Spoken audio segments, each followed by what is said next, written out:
Hello, everyone. This lecture covers art of the ancient world, which corresponds with chapter 14 of Understanding Art, 11th edition.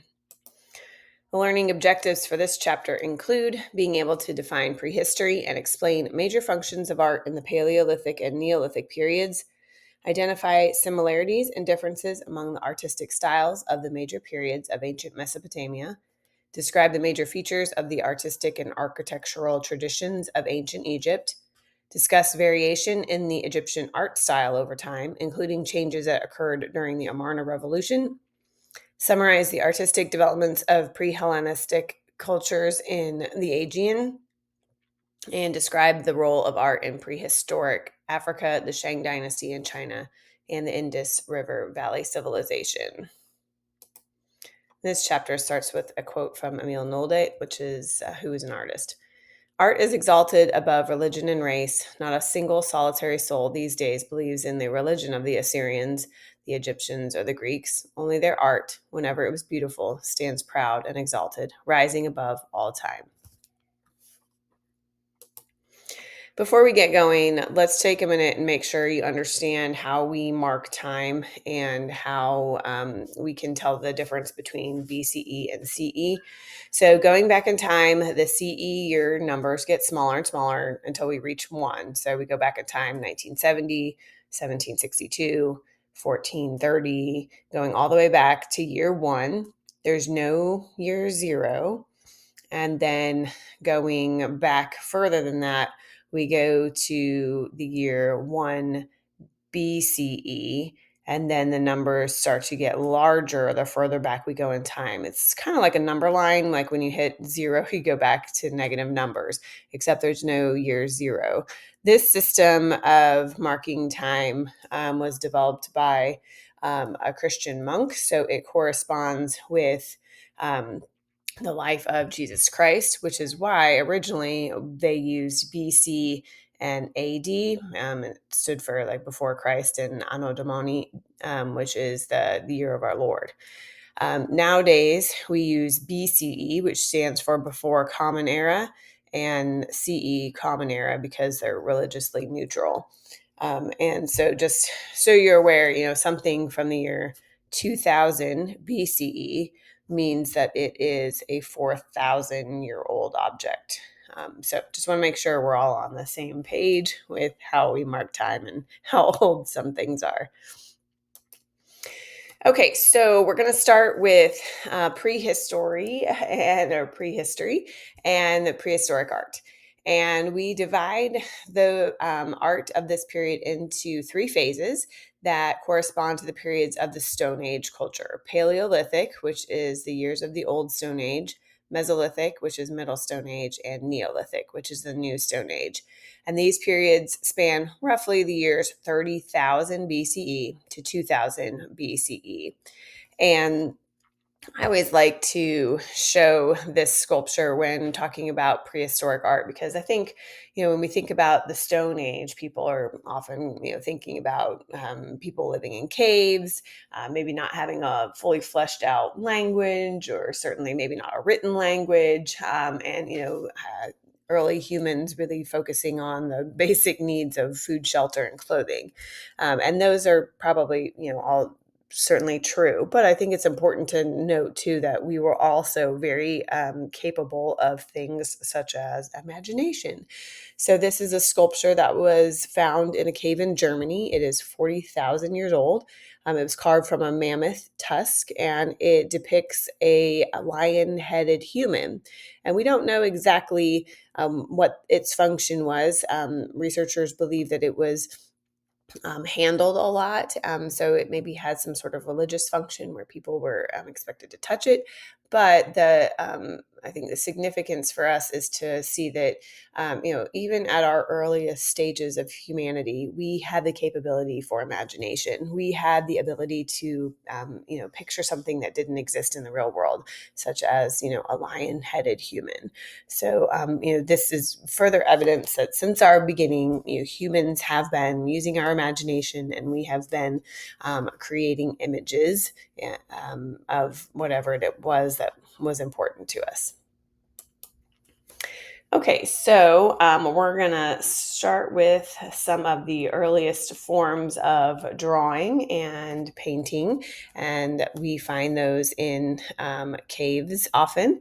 And this was because a lot of humans were taking shelter in caves, but also using caves as a place to draw. And we don't know exactly what the function of a lot of these cave drawings were, but a lot of them depict animals.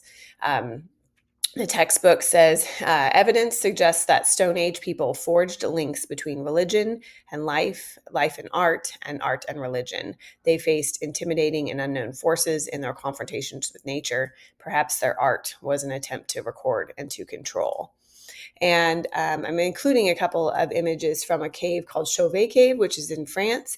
And it was not rediscovered until the 1990s, and it has some of the oldest cave drawings that have been known to date.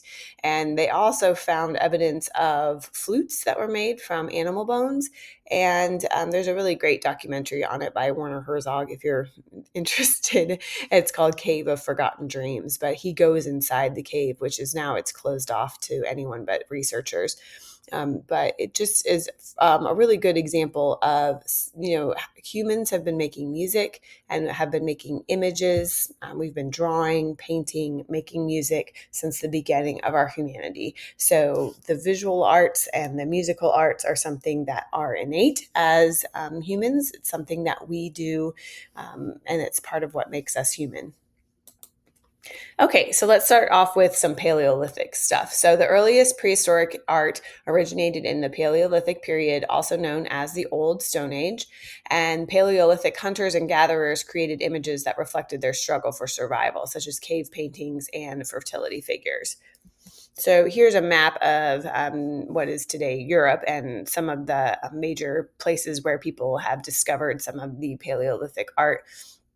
We're going to look at a figure from Willendorf, which is in today known in Austria, and some images from Lascaux, which is in France. The lion-headed human I showed you was discovered in Germany, the Hohenstein-Stadel cave.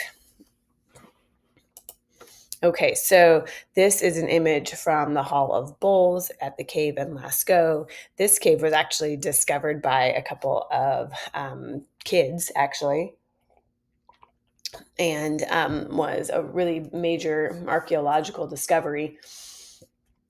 They found images of bison and horses and cattle.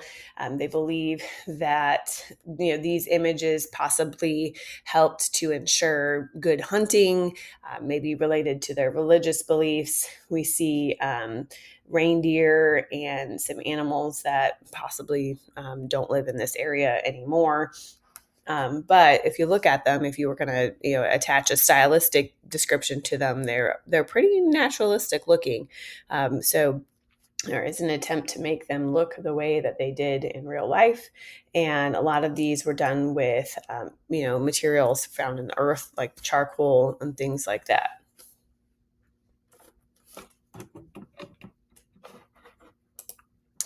Okay, let's look at some sculpture. So this is a sculpture that previously was called the Venus of Willendorf. However, we've since kind of stopped calling it that because the concept of Venus is from Roman mythology, and that existed long after this sculpture was made. So there's no way that it could actually be a Venus. So it's just called a nude woman's sculpture, but it's quite small. It was found in what's now Austria. And it is, once again, an object that we don't know particularly exactly what purpose it served, but we think that it was possibly related to fertility, and just often maybe just associated with positive food supply, with the fact that she's a pretty abstract female form, but certainly parts of her body, her breasts, the enlarged hips, the round abdomen, those things kind of maybe relate to being, having enough food, and also being fertile, being able to, reproduce and have children. Okay, so just to give you a little timeline ideas of like where we are on that timeline.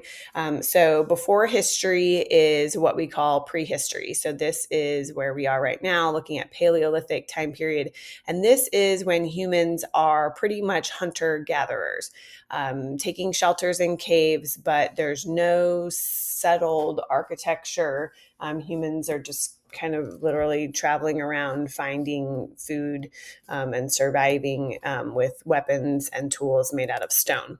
So then we move into the Neolithic period, which is the New Stone Age. And this is where there's people settling down. We have our first forms of architecture that we have found. People are planting plants, staying in one place. Animals are being domesticated. And with that comes some newer art forms like pottery, because if you're growing crops, you got to have something to put your crops in. And so we also get metal tools and weaponry being created. And this is also at the time when written language starts to develop. So during the Neolithic period, also known as the New Stone Age, people were domesticating plants and animals. Food production supplanted food gathering. And Neolithic people began constructing significant architectural monuments that reflected the stability of their settlements and their agricultural focus. One of the most famous works from this time period is Stonehenge. And this is what we would call megalithic architecture, because it's made with just mega sized stones, really large stones. These were stones that were quarried relatively close to this area and, transplanted to this particular spot. We don't know exactly what the purpose of Stonehenge was. There's been a lot of speculation from anything, from having to do with King Arthur to maybe it was a giant clock. I read articles when I was in school about it that maybe had to do with there's some graves not too terribly far from it that maybe it had to do with a place where people came and did religious ceremonies, and there was a graveyard nearby. So we still to this day don't know exactly what its function was, but it is that post and lintel architecture done with large stones. Okay, so next we're going to look at the area known as Mesopotamia, and we're moving into historic societies. So historic societies are marked by written language, advanced social organization, and developments in the areas of government, science, and art. So you could define prehistory as lacking all of those things. No written language, not a lot of social organization, not a system of government, things like that. But there was some art being made.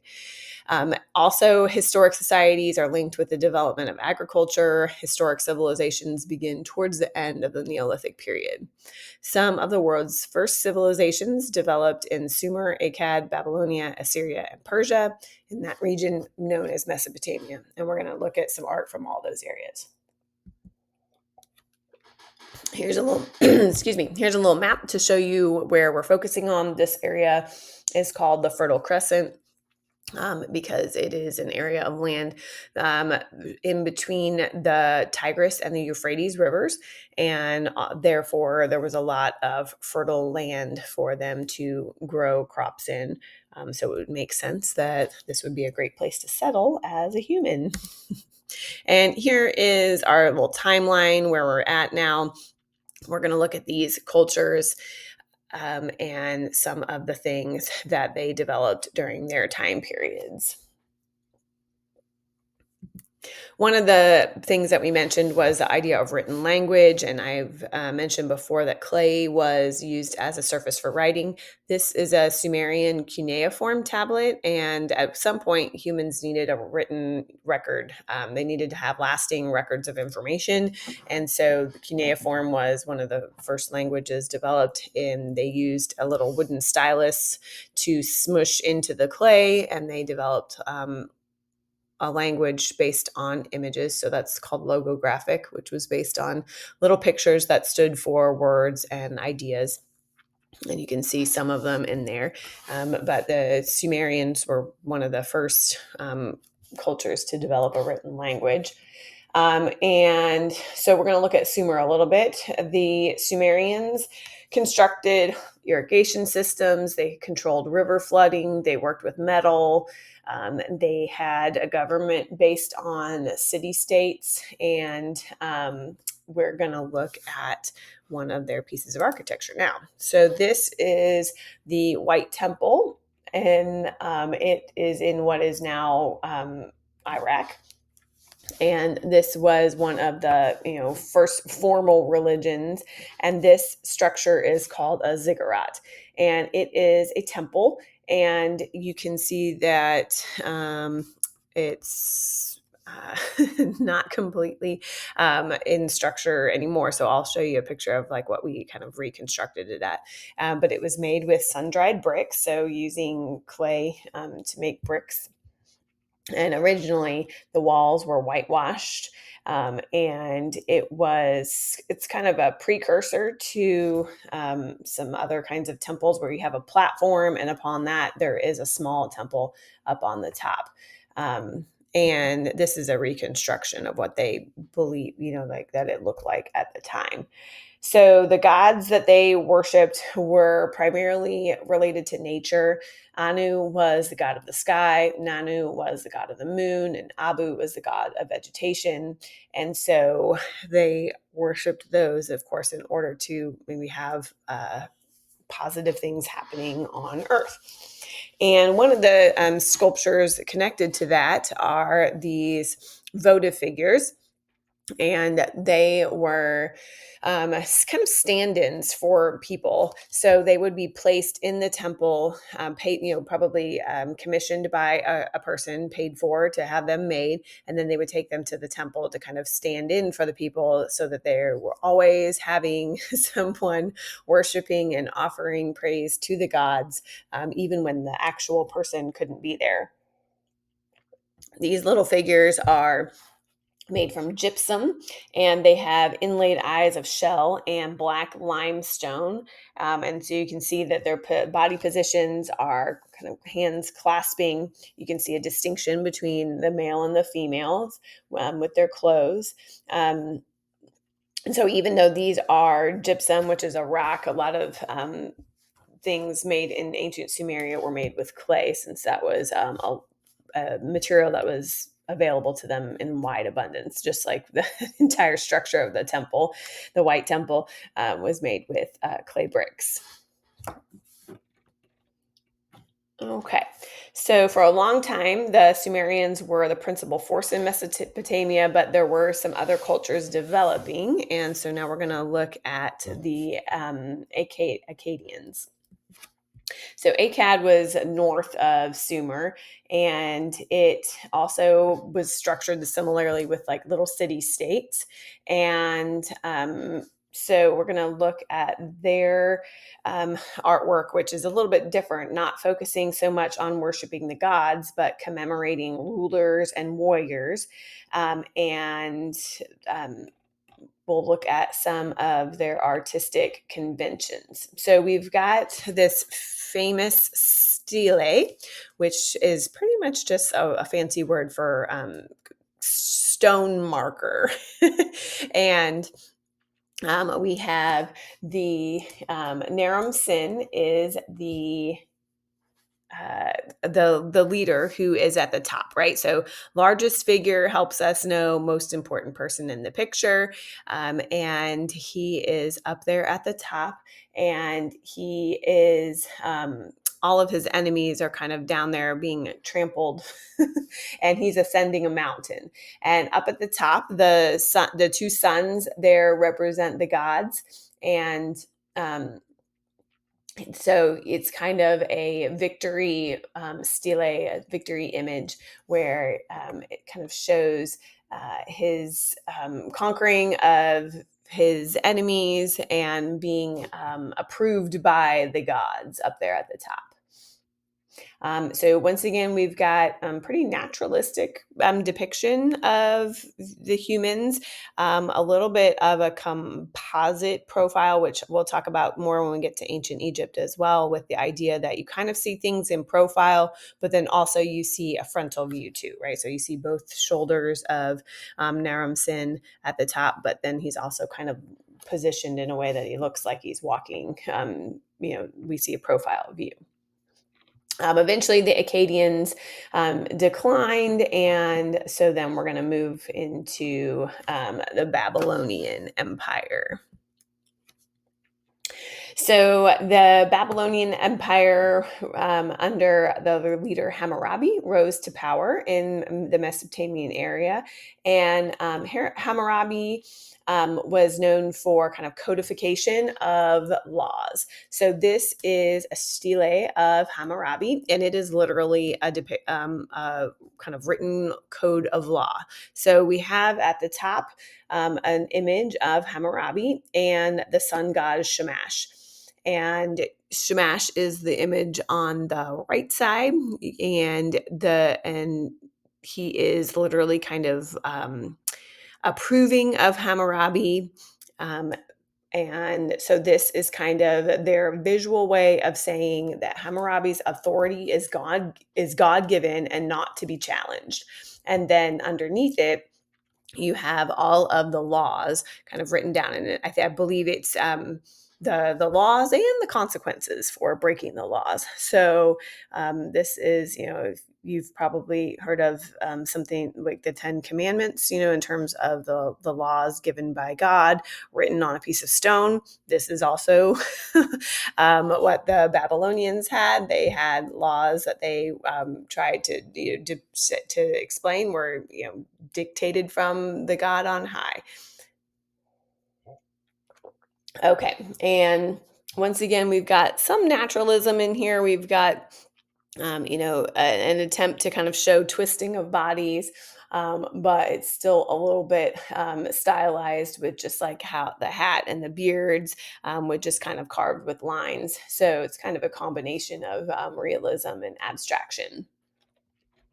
Okay, so after this, we're going to move into the Assyrians.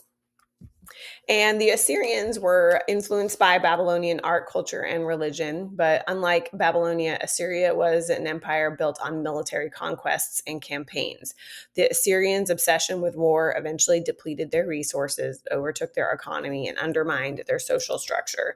The Assyrian rulers ignored agricultural development, forcing the society to import most of its food, and their preoccupation with violence and power rather than stability and production eventually led to their demise. So a lot of what we have of Assyrian art comes from the fortresses and palaces that they built. So their artwork is similar to some of the other examples that we've seen, with an attempt at realism, with some stylization, just like in terms of the beard, like kind of like patterns to depict the texture of the beard and things like that. So Assyrian architecture had a lot of sprawling palaces and fortified citadels, and we have a lot of relief sculptures, so the images that project out from the background. And in this particular one, we have the king's military exploits and hunts. So this is Ashurnasirpal, and he is depicted in this scene hunting lions. And so this is what we call a continuous narrative, where you have multiple scenes kind of happening on the same plane. So we have Ashurnasirpal in the center with the bow hunting the lion behind him.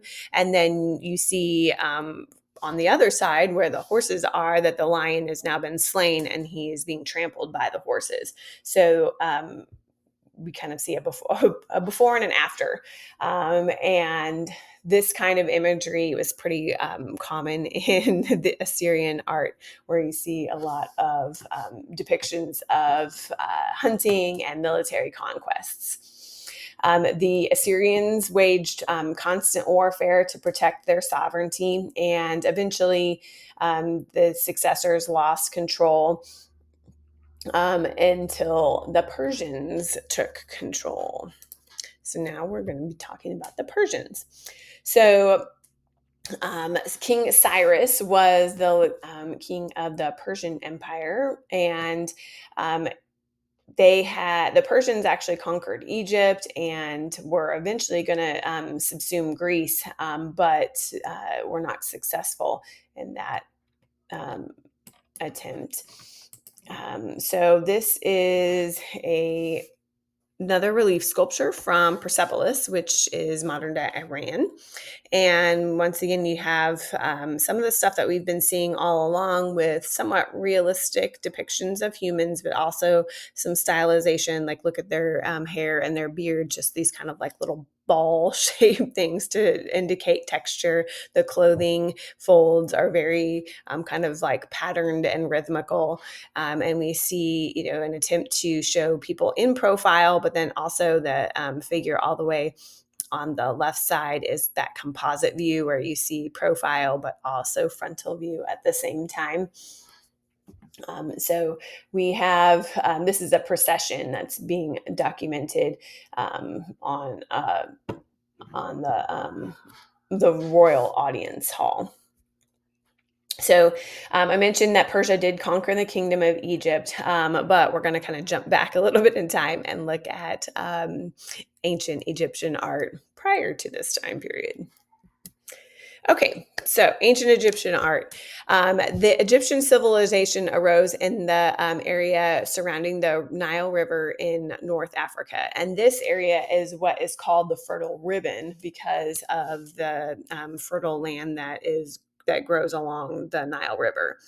The history of ancient Egypt is divided into three periods. We've got the Old Kingdom, which is from about 2680 to 2258 BCE, to the Middle Kingdom, 2000 to 1786 BCE, and the New Kingdom, 1570 to 1342 BCE. The distinguishing features of ancient Egyptian culture, like their ancient Egyptian religious beliefs, a focus on resurrection after death, and a strict conventionalism in the art that affords a sense of permanence, remained consistent through these periods with very few variations. This is a really important part about ancient Egyptian culture, and something that I think is what makes part of studying it so fascinating is their commitment to these religious beliefs and their way of life in terms of artistic style.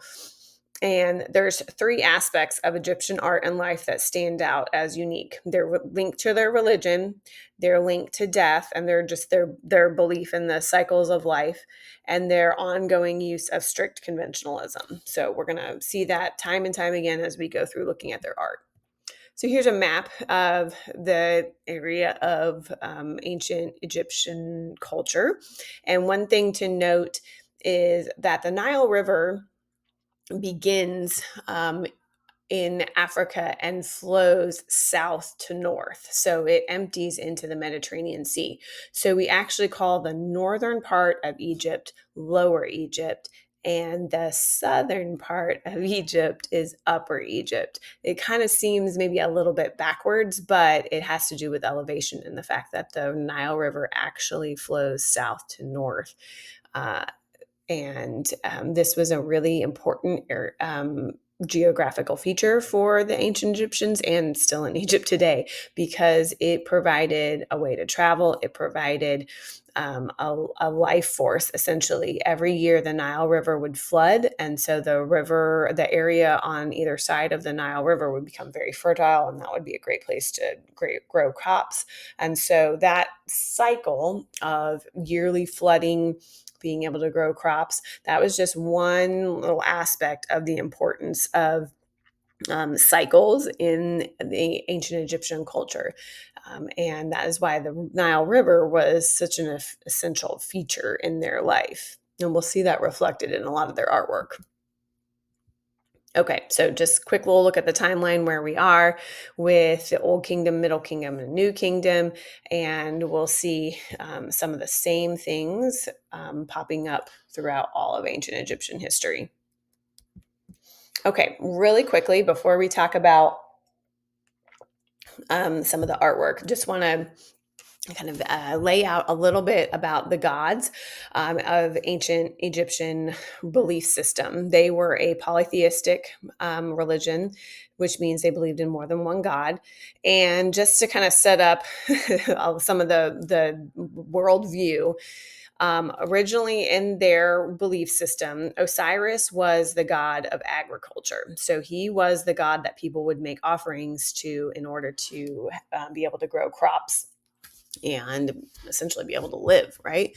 And his brother was Seth, and Seth was the god of chaos and a few other things. But Seth became jealous of Osiris because Osiris was getting all of the offerings, right? That makes sense. People are probably going to bring offerings to a god that they're hoping can help them in certain areas, right? And if you want good plants and good crops, you're going to bring, offerings to the god of agriculture versus offering things to the god of chaos. It's not like you're trying to increase the chaos in your life.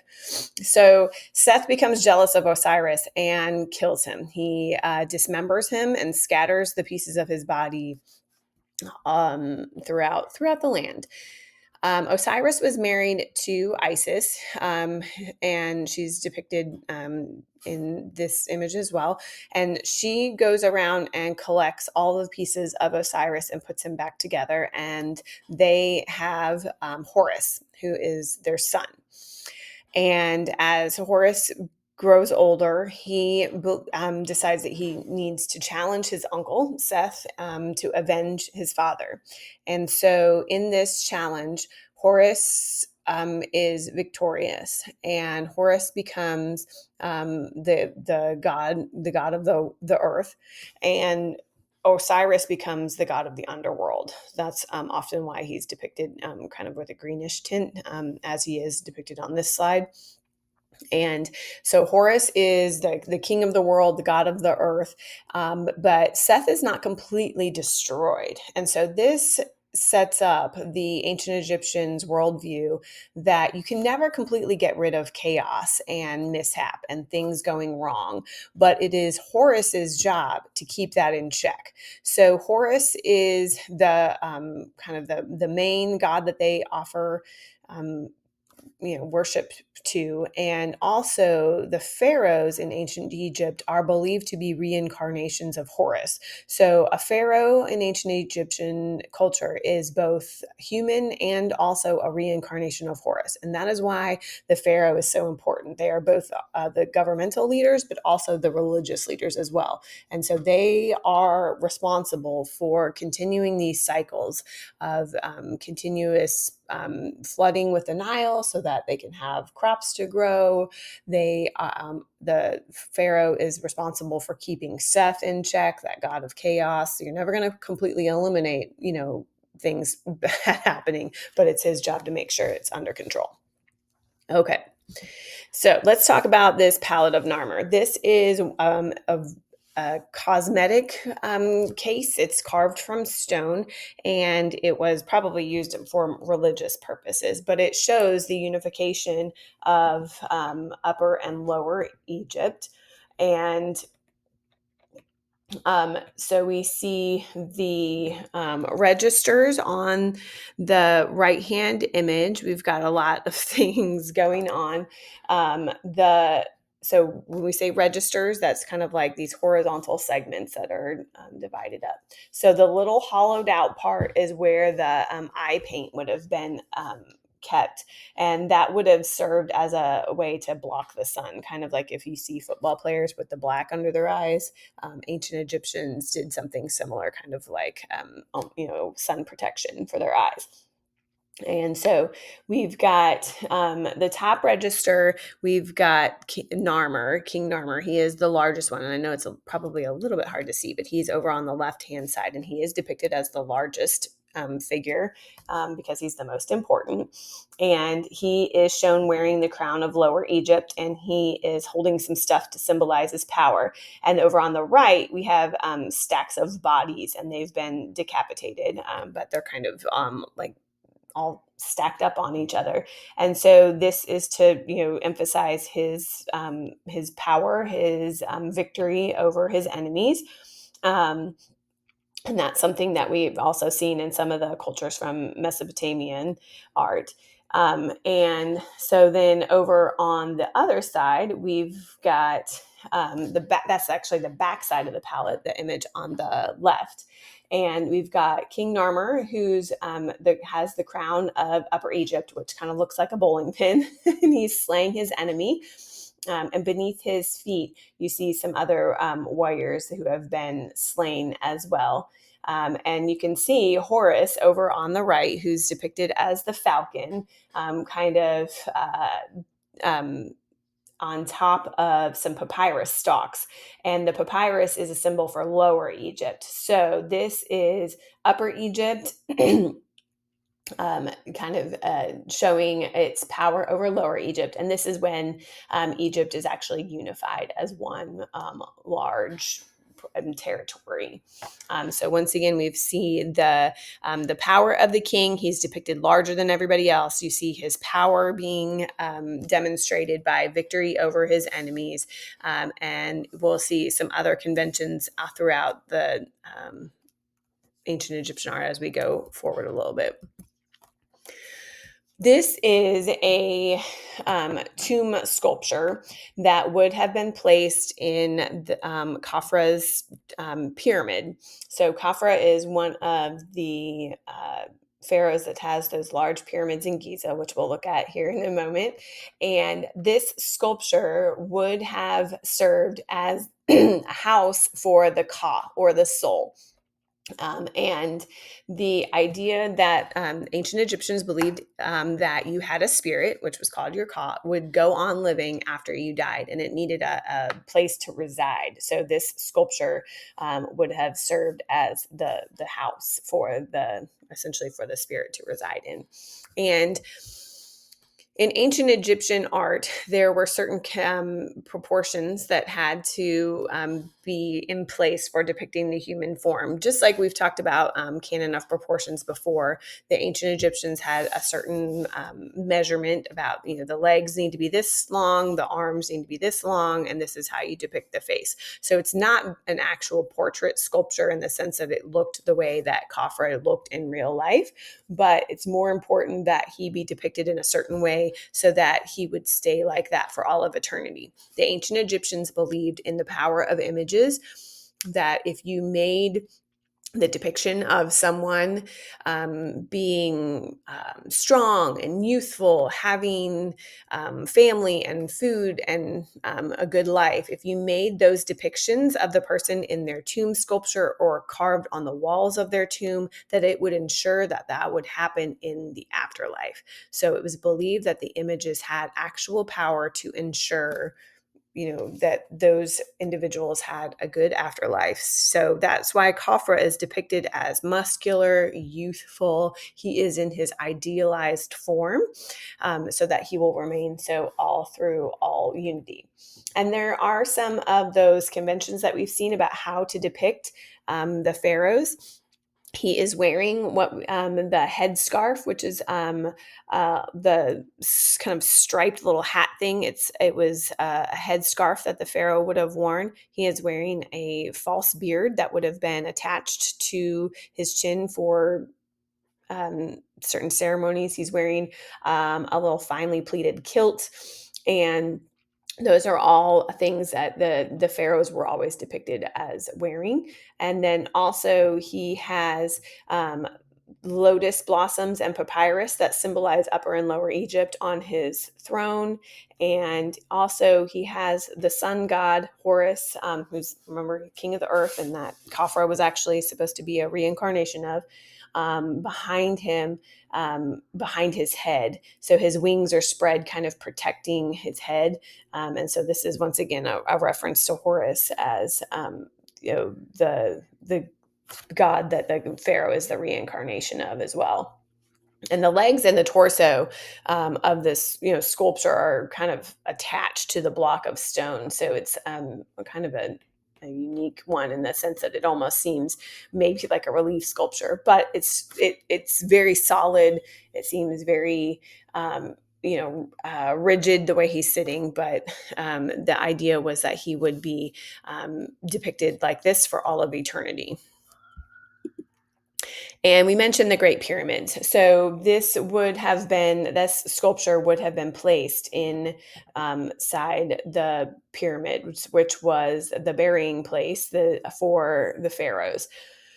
So these are the most famous ones, the ones in Giza. And the ancient Egyptians would build pyramids not only for the pharaohs, but sometimes for other royalty, and high people in the government as well. So you can see some smaller pyramids there as well.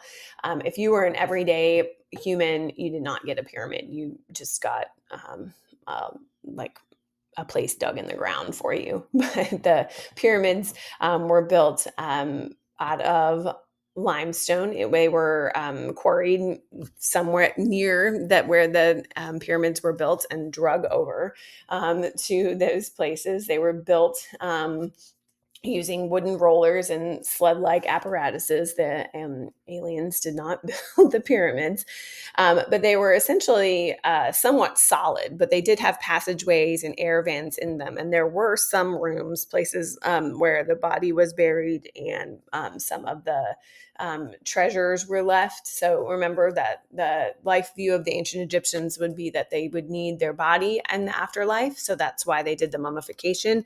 And they also believed that they would need stuff. So they would be buried, the pharaohs would be buried with some of their possessions so that they could have them in the afterlife. And of course, the pyramids kind of served as big flashing lights for tomb robbers, and it was very common in the ancient Egyptian times for people to rob the tombs. So eventually, they started using less conspicuous places to bury. So when we get to the Middle Kingdom, there were some consistencies throughout the cultural periods, sticking with the same kind of conventions for depicting the humans. And then we move into the New Kingdom, and this was marked by some expansion, increased wealth, economic and political stability of the kingdom. So one thing I mentioned was that they started burying the pharaohs in the Valley of the Kings. So instead of building these huge pyramids, they started building into the rock. And so a lot of the tombs were then hidden. And this is the mortuary temple of Queen Hatshepsut.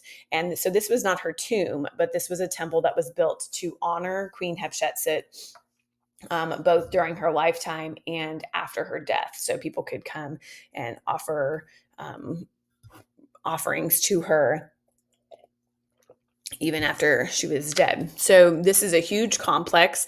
During the time that it was active, it would have had lots of plants and things like that growing around it as well, and kind of decorating it. But this was carved directly into the rock. Versus quarrying rock and bringing it there to be built with. And one of the things that's unique about Hatshepsut is that she was one of the few female pharaohs. So she was, there were lots of Egyptian queens, but she was one of the few that actually became pharaoh. She actually became pharaoh kind of in the meantime. Her husband, who was a pharaoh, died, and it wasn't her son directly, it was her stepson. But he was supposed to become the pharaoh, but he wasn't old enough at the time. So she became pharaoh kind of in the meantime, which was very common. And then she decided that she was not okay just kind of doing it temporarily and being kind of just the regent for a while. So she actually took the title of pharaoh and ruled as pharaoh for 20 years. And she ruled during a time where she was pretty successful. And so in the depictions of her as Pharaoh, they stuck with the conventions that they had been using. And you'll see that she pretty much just got inserted into the formula, but just kind of a female version. So you can see, the way that in this sculpture you can tell that she's a female just with the curvature of her breasts, but she has all the other male conventions with the headdress and things like that. And there are other depictions of her looking more masculine with the false beard, and even her body form is masculinized. It was very much kind of stick with the conventions we've been doing for several thousand years so far. But what's interesting is that when eventually her stepson did take power and became the pharaoh, they systematically tried to erase her because she had been successful, and her stepson literally had her image erased. So you'll see on the temple that's depicted there, there's an image of Hatshepsut being kind of showered in the symbol of life, the Ankh. It's that cross with kind of the loop on the top of it. She has Horus and Thoth, who's the scribe god, showering her with the Ankh, the life force. And she has been actually erased. Her successor had people go back and chisel her image out, and you can see down at the bottom where her name has been chiseled away. And this really attests to the ancient Egyptians' belief in the power of images and words, that if they erased them, they could erase her from history. And so this is a very I guess a really good example of how, the power of images in their culture to kind of like literally erase a person. Okay, so we mentioned the Amarna Revolution was going to be a time of a little bit of stylistic change. During the 14th century BCE, the pharaoh Amenhotep IV changed his name to Akhenaten to honor the sun god Aten, and declared that Aten was the only god. The monotheism of this period, called the Amarna period, was also associated with an art style characterized by curving lines and full-bodied forms.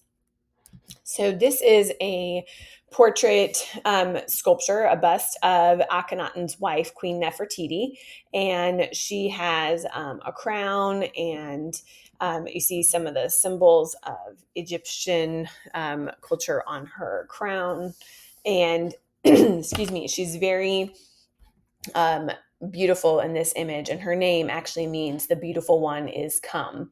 And we'll see her show up again in this relief sculpture. So this is a sunken relief sculpture where it's been carved down into the rock. And this is a great example of the stylistic changes from the Amarna period. So no longer do we kind of have these rigid depictions of humans in the relief sculptures, but now we see a lot of curving lines. And people have studied this a lot and have all sorts of things to say about like the shape of their heads, and is this indicative that they were aliens? And I think that it's probably a little safer just to say like, no, it was just a stylistic change.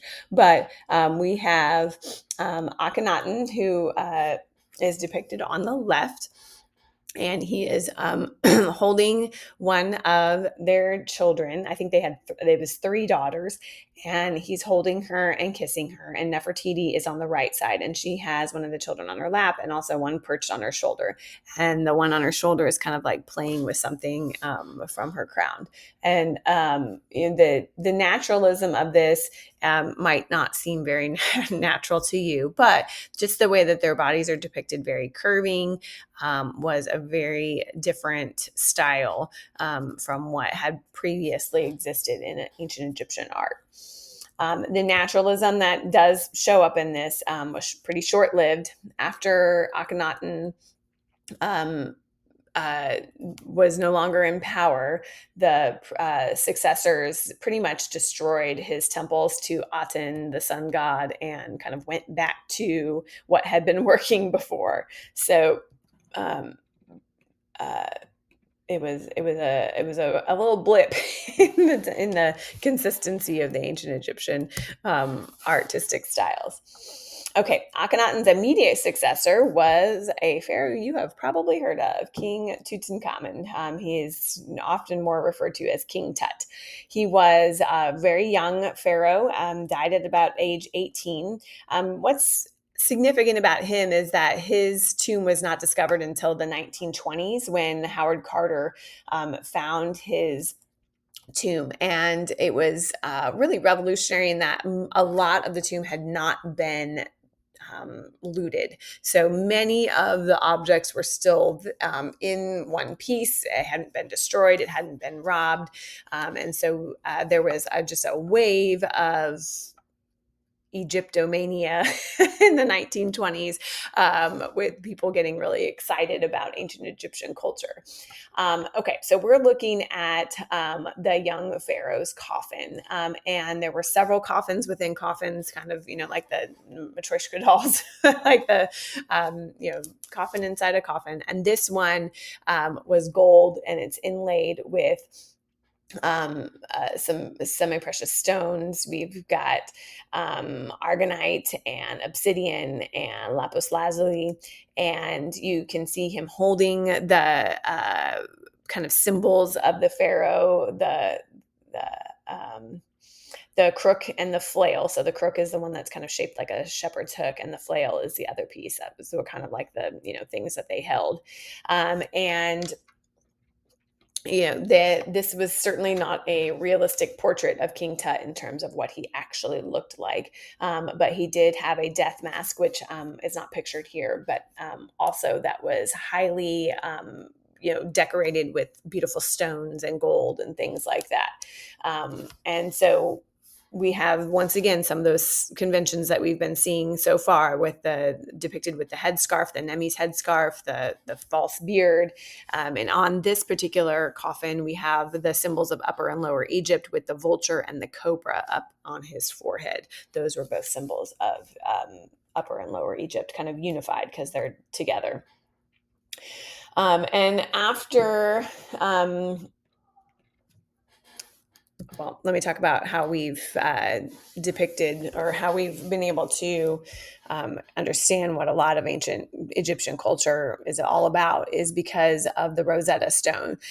You may have heard of this before, but this stone was discovered by Napoleon's soldiers in a later time period, but it is in 3 different languages. It was a decree issued by a pharaoh named Ptolemy, and at the top it has the ancient Egyptian hieroglyphs. In the middle is a language called Demotic, and at the bottom it has Greek. And so because people could read Greek down at the bottom, they were able to kind of solve the mystery of what the ancient Egyptian hieroglyphs meant. So because of this stone, we've been able to read what ancient Egyptian hieroglyphs say. And your textbook includes some information about modern technology and how scientists have been trying to reconstruct what some of the ancient Egyptians looked like based on their mummies. And that certainly, I'm sure you can watch lots of specials on that on TV. But this is the kind of going image for what we believe King Tut would have looked like in his time. Okay, so we're going to move to the area over by the Mediterranean Sea. So this is another area where civilization flourished because of geography. So the Aegean area is known as the areas of Crete and the Cyclades Islands, and then eventually we'll move over to what is now Greece. So the cultures of the Aegean developed because of their island locations, because surrounded by water. These pre-Hellenic cultures emerged in the Aegean regions of the Cycladic Islands and the island of Crete and the Greek mainland. So we'll get through the Cycladic culture, the Minoans, and the Mycenaeans. And here is a little map. So we've got Crete down there at the furthest part, the Cyclades Islands, and then Greece over on kind of the north west side. Okay, so we're going to start with the Cyclades Islands, and they are in the Aegean Sea, and we don't have a lot of things that survive from this area, but they have found these sculptures carved from marble, and they are mostly things that were found in tombs, and we think that they maybe represent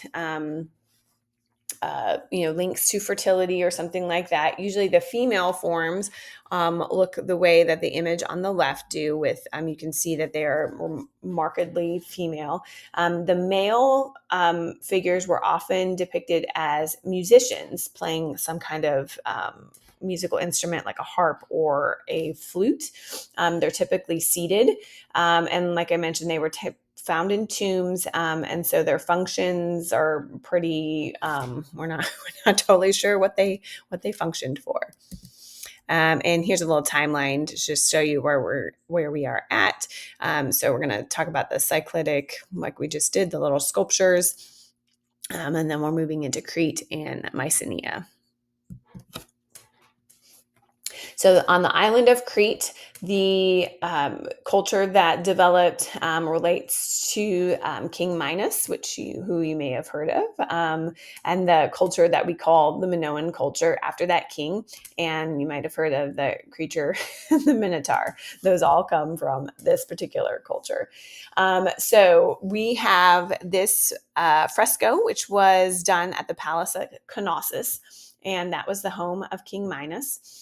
And we don't have a whole lot of information about the Minoan culture, but we do know that they constructed some of these palaces, and they did have a form of writing. And so they have this image, which is probably one of the most famous from the Palace at Knossos, and it's called the Bull Leaping Fresco. We don't know exactly why they would be leaping on the bulls, but you can see we have the female figures are the light-skinned figures, and the male figure is the dark-skinned one that is like literally in the act of leaping the bull. Maybe this was some kind of ritual or rite of passage. So we're not exactly sure why they were leaping the bulls, but this was one of the palaces and the images that we have still around. The palace and the other places on Crete were destroyed, of course, at some point. And then we're going to move into talking about the Mycenaeans. Okay, so we don't know exactly the Mycenaean origins. They came to the Greek mainland, and they were a Greek-speaking people. The Minoans, we know, influenced their art and culture, and the Mycenaeans occupied Crete, and they continued building some structures like the one that you see here. So art historians refer to the materials and the construction techniques here as Cyclopean masonry. So they're a way that they built with no mortar and fitting the stones together. This is an example of a funerary mask from the Mycenaean culture, and it was made from gold that was kind of pounded into a sheet and laid over some faces. For a time, it was believed to be Agamemnon himself from the story of the Iliad, but we don't necessarily believe that that's true now. But you can see that it's stylized in the sense that the eyes are kind of just a very simple almond shape, so not necessarily a realistic depiction of what the person actually looked for, but just kind of like a stylized portrait that would have been placed over a deceased person's face after they died.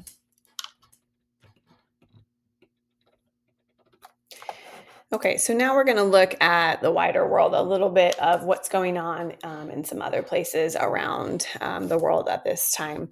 Um, when we talk about Africa, it's important to remember that this is where the first humans evolved. And so this is kind of the beginning of it all. And it's also important to remember that Africa is a huge continent. And so it is really challenging to look at it in a brief amount of time. But mostly we can kind of think of it in two main regions, like North Africa, the part that's kind of along the Mediterranean Sea, and Sub-Saharan Africa. And here is just a little timeline. And we have lots of things happening, and we can only look at just a small amount really quickly. One of the first images, or one of the oldest images that we have found in Africa, is this running woman. It's in what's now known as Algeria. It's a rock painting, and she's running. So she's depicted in profile. So she's running, and you can see little decorations on her skin and on her clothing. Possibly this relates to the tradition of body scarification and body art. And so while we don't know who this represents or the function of it, once again, it relates to this idea that humans have been making images for thousands of years. Okay, so now we're going to look at some things in the Asian area. Neolithic cultures in China developed into the Longshan civilization along the Yellow River at approximately the same time as the ancient Egyptian and Mesopotamian civilizations. The Shang dynasty, which goes from 1520 to 1027 BCE, ruled China at roughly the same time as the Mycenaean and Minoan cultures in the Aegean. And the earliest South Asian cities developed in the Sindh region of the Indus River Valley. So here is an example of some ancient pottery, which I think is a beautiful example. It's really delicate. It's from the Neolithic Chinese area, and this is decorated with elaborate patterns that have been incised, and this one would have been made on a pottery wheel. So it's called eggshell pottery because it is extremely thin. This is an example of a cast bronze ritual vessel, and this was found in a tomb. And so this culture, the Shang culture, is known for its accomplished metalwork. And this one was found, like I mentioned, in a royal tomb. It has a kind of some sort of fantastic animal, meaning we don't know exactly what animal it's supposed to be, but it has these really cool linear details on it. And it would have been something that, like the ancient Egyptians and other cultures, burying their deceased with precious objects. That kind of tradition exists here as well. So the earliest South Asian cities developed in the Indus River Valley and what's now known as Pakistan. And Mohenjo-daro was the largest and oldest of these cities. And I'm just showing you the ruins of that. This was an area that had extensive urban planning. So they had a grid plan of streets, they had fire brick buildings, they had a central marketplace with a well, a public bath. They even had a sewage system. And so the size of the city and its fortification kind of shows this, what we've been talking about with the idea of structured government and development of organized settlements. And our last image that we're going to talk about is the depiction of this robed male figure. So we have some stone sculpture. This particular one is just called this bearded man, and it was carved from limestone. And we have some jewelry that would have been, that's kind of carved into his arm. He's wearing some kind of robe, kind of have a little bit of naturalism, but you can see, just like some of the other examples we've been talking about, kind of stylized beard texture, right? Just like these repeated lines and some little depictions of decoration on his clothing. Okay, so this is going to conclude this lecture.